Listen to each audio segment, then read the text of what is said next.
Hey guys, it's March 18th, 2015. First off, a big thanks to Mark and Denise.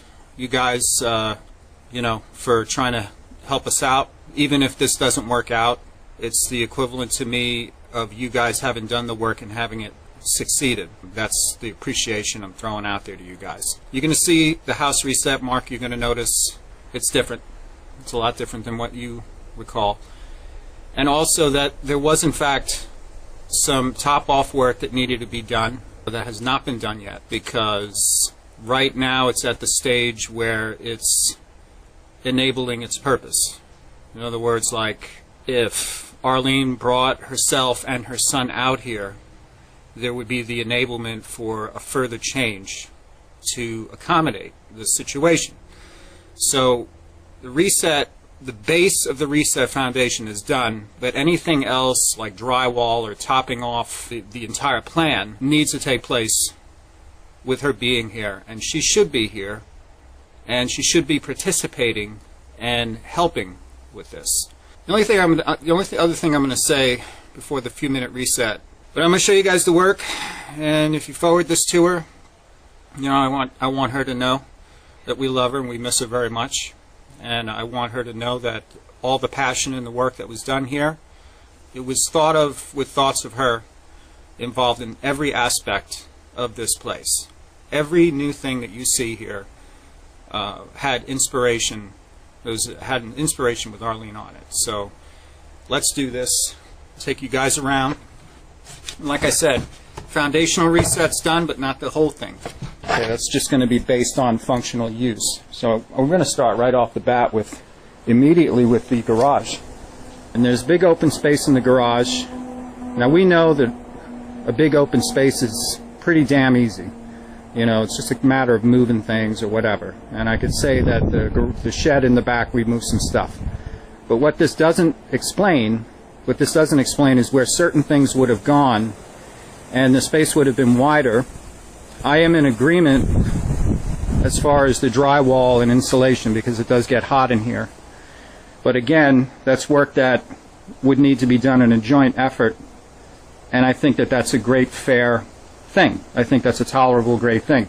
So I'm just going to tell you where his stuff was going to go. Okay, so right over there in that corner right there is going to be the standalone, temporarily, whatever you call it, portable closet that he could put his hanging stuff in. And over here, where the bikes are, but a little bit more in, is going to be a 4-drawer dresser. That was supposed to go right there.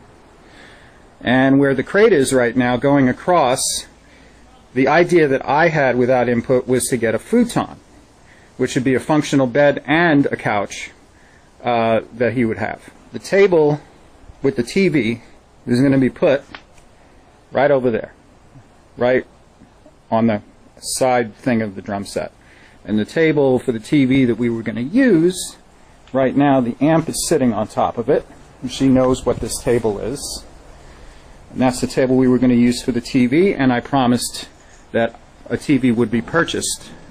The entire computer on this side was completely broken down. She will know the difference more than anybody else in regards to like what it looked like before and what it's looking like now. The drum set is strategically placed there. The only way this room can be made into a functional room was for the drum set to be in that spot. Anywhere else in this garage, including the spot where it was at, made it impossible. The computer was all reconfigured. It's reconfigured to the point that there's nothing inappropriate on it, and it could be functionally used for Andrew. And there's been a totally functional shift into the living room of my computer usage. I don't use this out here anymore. So there's the Ethernet, and as you can see, there's like a crap load of wire down there, and there's several attachments going back there. So the house is rewired underneath the new rug. The new rug is not really important as far as the reset is concerned. I understand that. She hasn't seen the rug yet. This is a rug that I had a swatch of that she really liked. It's been installed in all the rooms. There's been no changes in the reset regarding the kitchen. Okay, so she's familiar with what this looks like, and it's just your basic still whatever setup. So there's undercarpet wiring going right up into that TV, and the TV is fully integrated for Ethernet.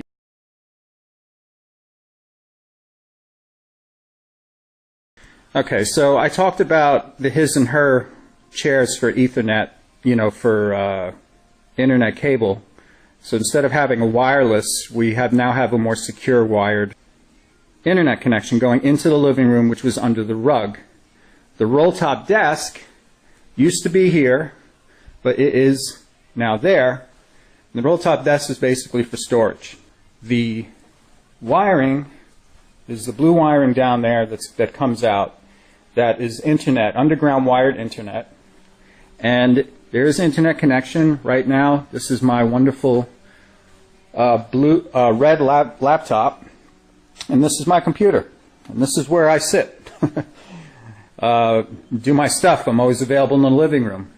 That is her seat. And there's a cable extension that goes from the wall to her seat with a splitter, and it's fully wired for cable. Fully wired for internet. We're going through here. Now, there have been no changes with the girls' rooms. Now, the thing that's to be understood, I know that it's been brought up by her in the past, and I know it was brought up again about bunking the girls, okay, into one room. There's a lot of stuff in this room. A lot of stuff, okay? So this is Rowan's room. And then Antonia's room is equally as, she's got big pieces of furniture. She's got stuff in here. She's got a 7-foot long shark. Okay, she's even got a big screen TV. It's a logistical nightmare, bunking them.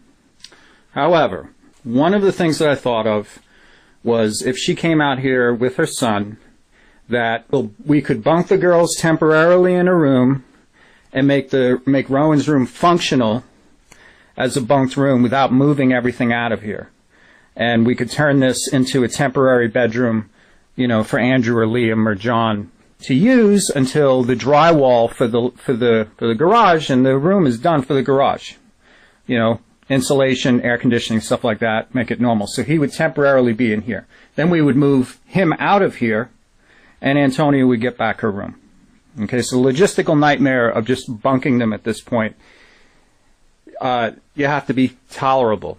This is our guest bathroom. Nothing has changed about it at all. Now we're going into the master bedroom. Now there are a couple of subtle changes that have taken place. If you look down here, there's internet wiring and there's cable wiring that goes up, up, up, up, up, up, and it goes into the TV. And that was our 55-inch screen that we had in the living room. And this is all set up because her and I, we met up at the end of the night, and she already knew about the idea about this, about us already being in bed and just turning the switch off. The spaces that were hers, there's still nothing in those spaces. They're empty. And as you can see, other than, soap, there's nothing on her side, so that's empty. This was her dresser drawer. There's nothing in any of the drawers. Okay, and this right here was hers as well, and there's still nothing in them. So they're, move-in ready. Now, as far as the stuff that's currently sitting on top of the wall here with all the Star Wars and everything, what I thought was leave it up there, and if she came back with her stuffed animals and stuff like that, that we could integrate my stuff and hers into that, which I thought would look cool. We moved that off the table, and she had a lot of stuff, so she puts that back. Spock, there it is, USS Enterprise, cool, cool, all right. The last thing, well, actually there's a lot of blank walls here, and I think that it would be fair and it would be the right thing to do immediately to get pictures of Arlene's family enlarged. And there's a ton of wall space. Other than my kids' artwork, there's not much on the walls, but I think that pictures of her family should go up, and she should be integrated more into this house so that it feels more like her home, which it was. Okay, so the last thing I'm going to show, the garage reset. There was a lot of stuff in the garage. It's titanic. I mean, even if it wasn't a reset, there was just no room in the garage, and I had gas-powered stuff and all of that in there. So what we have out here is we have the fully converted into the shed. This is a 12 by 8, so 8 feet across, 12 feet back, and there's a plethora of stuff in here. All the gas-powered stuff is in here, and a lot more on top of that. So we cleared a lot for the garage conversion. Now, I didn't need to bring about half of this stuff in here, and I still could have had the clear garage without the conversion. But for the garage conversion, very specifically, and I happen to know because I'm here in person, it was necessary to get a lot of stuff out of there in order to move other things into place. The thing that, if she ever sees this, here's Misha, and she is immaculate. There is not a cut, not a scratch on her. She is doing great. She's doing terrific. And Ginger's doing good. And that is what work has been done. As far as top-off work, like drywall, whatever, basically everything's set up to enable said purpose for the current situation. If the current situation changes, which I would be open to it, I'd have Arlene here, and we'd actually save a lot of money because she knows how to build stuff. And we would do the further conversions that needed to be done to convert the garage more functionally. But, you know, that was all said, ready, and available, and if there was communication between her and I since January, she would know that I would not have just left it at that. But when I said the reset was done, I meant the foundation. Foundation of everything is set up. The patchwork remains in certain areas, but that's it. All right. And goodbye.